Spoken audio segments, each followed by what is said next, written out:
In today's show, from Albury to Adelaide, a young player's mid-year U-turn, and honouring 4 new faces in the Hall of Fame, a night of celebration and memories.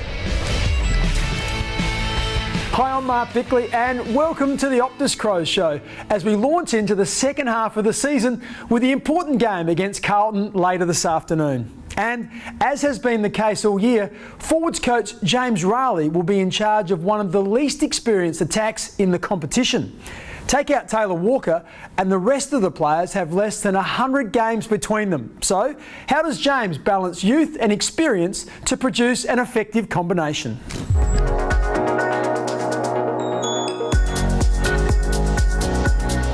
Yeah, it always is a balance, but it's great to have that balance where we've got a few older heads like Taylor Walker and Tom Lynch, and then the younger brigade. But it's probably making sure everyone has a voice.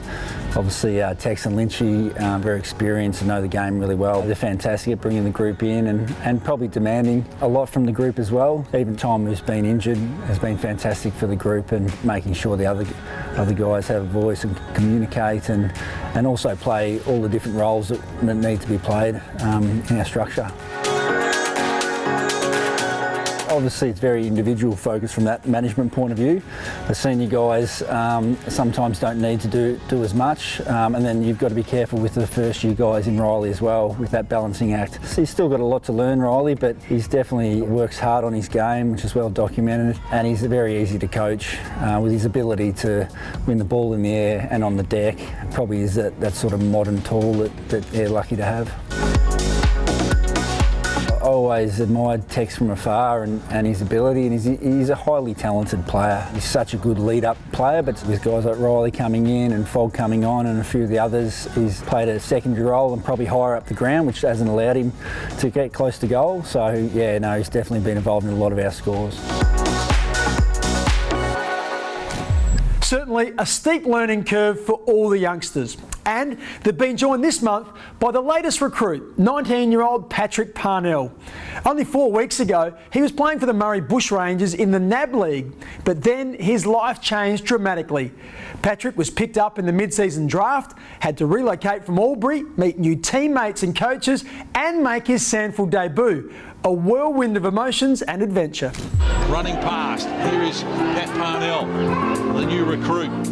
So he's good efficiency with the ball and evidence of it there. First week or two definitely was spinning, but I think I've settled down a little bit now. It all happened pretty quickly. You know, I was drafted on the Wednesday night and here Thursday afternoon, so it was a sort of 24-hour turnaround, and then played that weekend as well. So it did all happen quickly, but I think I'm starting to settle in now and get into a pretty good routine, which is good.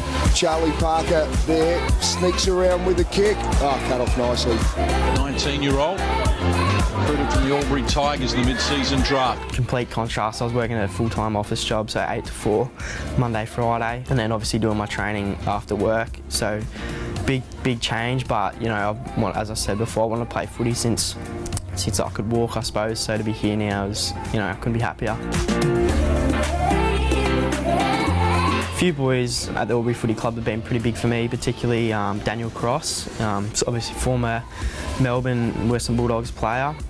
Just his professionalism, I think, sort of chatted to him a little bit over the last sort of few months about what sort of a professional footballer does. Anthony Miles as well, he's obviously coaching Albury this year, so he's been pretty good for me as well.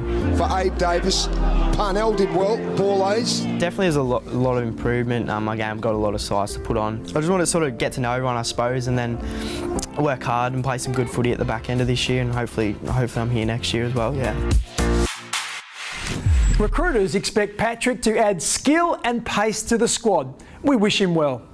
At some stage though, he'll have to face our roving reporter Brodie Smith, who helps us get to know a young player each week. After the break, we'll find out whose turn it is today.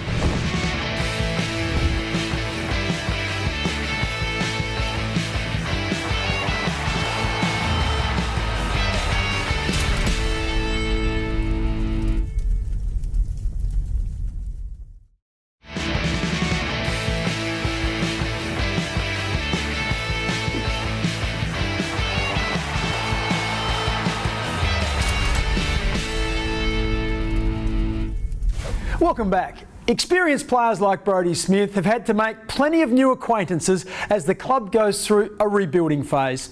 And of course, it's no different for the fans. So, with the help of Thomas Farms, let's see who Smithers has for us this time. This week we're joined by Sammy Berry. Sammy, thanks for joining us. Thanks for finally having me on, Smithers. No worries, it's been a long time coming. It has, been very excited. Your pathway here was a bit different last year to everyone else with the COVID restrictions. Yeah, probably a bit different to pretty much all of them ever.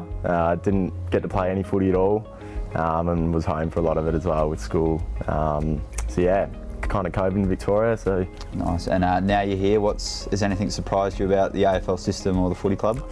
I think probably how close everyone is, even like just the choice to spend so much time with each other outside the club. And who do you hang out with away from the club?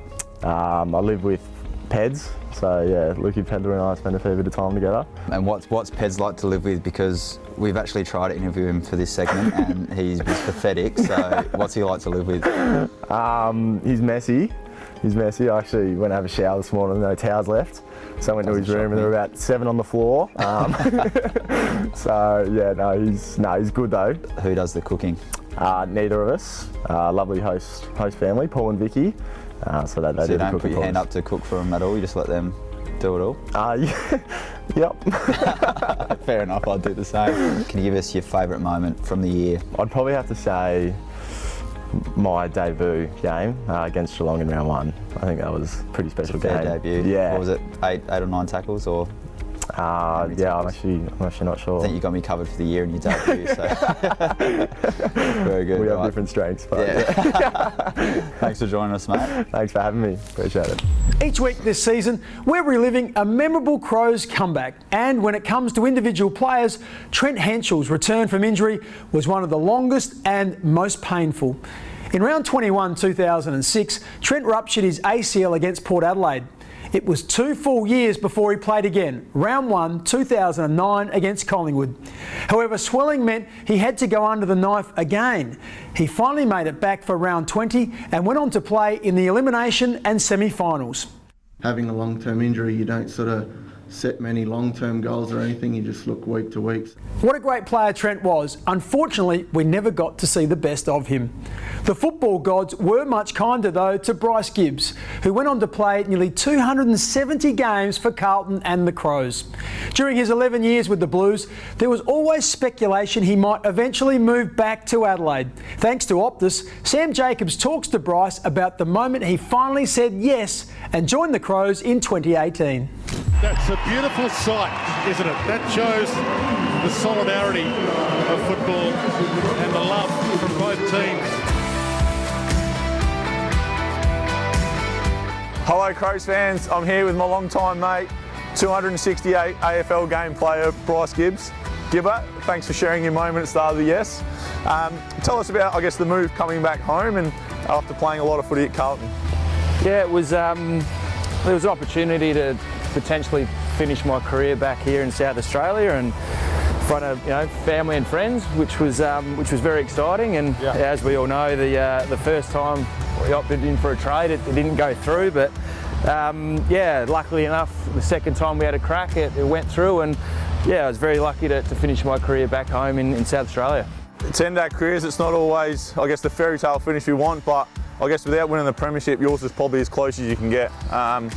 I was obviously away at the time, but it seemed like it was such a great finish to play against Carlton. You went out, you actually played a really good game of footy, and obviously pretty special getting carried off by a few of your mates as well. Yeah, it was a special day, and the way it panned out, I couldn't have asked for it to go any better. To obviously play against Carlton and share the field with some of my best mates from both teams was very special. And COVID threw a few different curveballs at us, but it was lucky enough my family and my wife and my kids were able to get up there and watch it. And it was a special moment after the game. It was hard that there wasn't a lot of Crows and Carlton supporters at the game, but I certainly felt overwhelmed by all the love and messages of congratulations and support over what was a 14-year career and something that I was very grateful to do. So that'll be a long-term memory. You put a lot of time into the young guys in your final year. You made no secret that you got a lot of satisfaction out of helping these guys develop, which has helped flow into your role at South Adelaide now. You're not only playing, which is obviously great, but you're sinking your teeth in your developmental stuff. Yeah, and it was something that I really enjoyed sort of the last year or two at the Crows. When things weren't going my way, sort of invested in the young guys, and to watch them flourish off some of the work I was doing with them, I really got a kick out of it. So yeah, to get an opportunity to work in player development at South Adelaide, I've really enjoyed. There's some really good kids coming through the grades there, and that are playing in the under-18s and in the senior side as well. So yeah, I'm working with those guys and really enjoying my role at South at the moment. Beautiful, mate. Thanks very much for joining us and sharing your moment at the start of the Yes. Good to see you again, mate. Thanks, mate. Stay with us. After the break, we revisit the club's Night of Nights.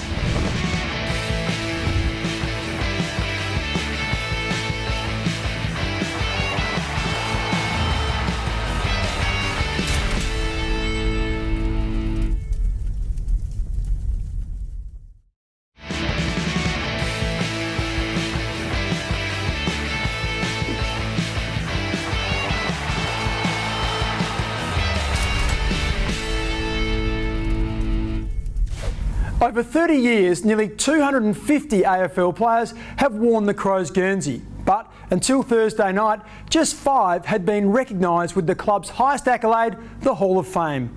Rashudo, McLeod, Goodwin, Hart and Modra. In an evening of celebration, 4 new inductees were added to the honour roll. Let's revisit that wonderful occasion.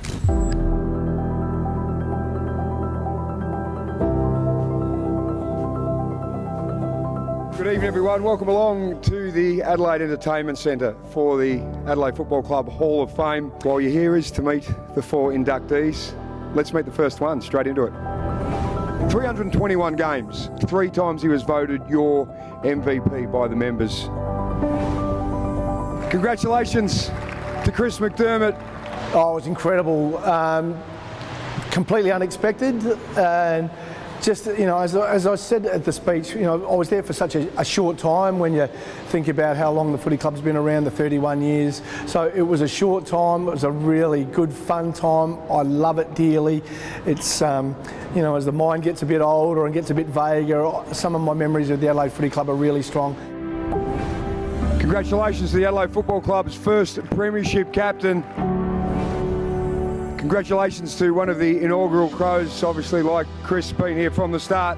It's a great honour. It's I didn't expect it. I just kind of went, well, when I got the phone call, I just said, that's a great honour. We were far from perfect and we understood that, but we also, I think as a playing group of 52 as we were back then, understood the responsibility that we had and what people would be talking about the footy club in 20 years' time. We spoke about it a lot, about that responsibility to set the standard from day one, and we were so fortunate to be a new club at a time when we knew what it was like to be a new club. You know, if you could turn back time, and I was asked to be a member of the Adelaide Footy Club, if I had that opportunity again, I'd be all in 100%. I think as the club evolves, it's like an onion. It starts to develop layers of culture and values, and I think our values are growing roots, and I think the Hall of Fame is part of that process. What a great honour it is to join this elite group. It's been such a privilege to be involved in this football club for almost half of my life, for which I'll be forever grateful. And I'd urge you to share in some of the experiences of past inductees by tuning into the History Locker Hall of Fame podcast. It features never before heard stories from the likes of Mark Rashudo and Malcolm Blight. Head to afc.com.au to listen to full episodes. Since 2008, Toyota has helped thousands of grassroots footy clubs raise over $7 million with the Toyota Good for Footy raffle. Clubs keep 100% of the proceeds to spend on upgrading facilities or new equipment, as well as Guernseys and balls. There are some amazing prizes to win, including 3 brand new Toyotas. So make sure your club signs up at toyota.com.au. Let's check in with the Woodville South Footy Club. So my name's Paul Hockley. I'm involved with the Woodville South Football Club. I deal with sponsorship and also on the committee. So the Toyota Good for Footy Gear initiative was done through one of our girls. So we obviously started up our women's team last year, and it was a really important step for our football club. So we needed a way to sort of supplement that, and the Toyota Gear initiative was a really good step for that. So yeah, it really helped us to get off the ground for the first year and yeah, sort of build on that going forward. name's Melissa Chard. I play football for Woodville South Women's Football Club, and I'm also a committee member at the club here too. The club means to me a lot, really. I come from a different code of sports. I grew up not being able to play football, so having that opportunity through this club's been really special. And it's a really good place to meet other people and make friends, and it has a really positive culture and allows people in the community to come out and join us and to be able to be part of that culture and that community. Not having the right gear was, I guess it was a bit disheartening. You didn't kind of feel like maybe you had a place within that club, that you were maybe a little bit less special than maybe the men's side and things like that. My name is Marilla Romeo and I play at the Woodville South Women's Football Club. So one of the things that we really like to promote in our women's team is unity, and I feel like now with the right Guernseys and with the right gear we're able to actually hold that team's strength together. We can say that we are united, we are a team, and we are a group of people that just come out to do what we love doing and do it well. Support your local club by buying a $5 raffle ticket. Search Toyota Good for Footy raffle. Okay, coming up next, how football is more than just a game. It can play an important role in family relationships.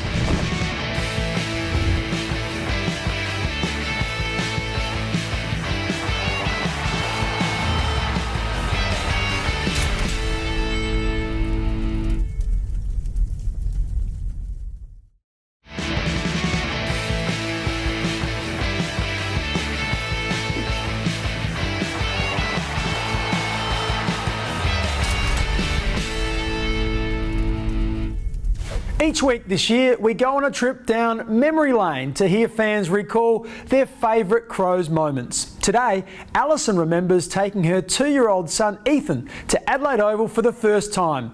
It was last year's game against GWS, and thanks to Bendigo Bank, she tells us the experience is one she'll treasure forever. How long have we been members for? My name's Dale Neal. I'm a Crows member for 8 years. And I'm Ali Neal, so I've also been a member for 8 years. And this is Ethan. Ethan is 3, and he's been a Crows member for 3 years. So it's 2020, season absolutely ravaged by COVID, and I was able to take Ethan to Tuesday night game. We were playing the Giants at home. In our family, we try to focus on experiences that we'll treasure and making those memories that we'll treasure. So for that to be Ethan's first game that he would be old enough to remember, that was just so special. And it's through again. I picked him up early and we got our gear on, and I had 4 quarters of this little dude cheering, singing the Crows chant and saying, "Go Rory, go Tex." And Stengel finds Tex out the back, and he's going to join Tony Modra. 440 goals each for Tex and Modra. It was just such a wonderful thing to share with Ethan, being as young as he was. And he was really enjoying himself and getting involved with the crowd. And I think it was in the second quarter, of his own volition, he's just starting to cheer and clap and applaud.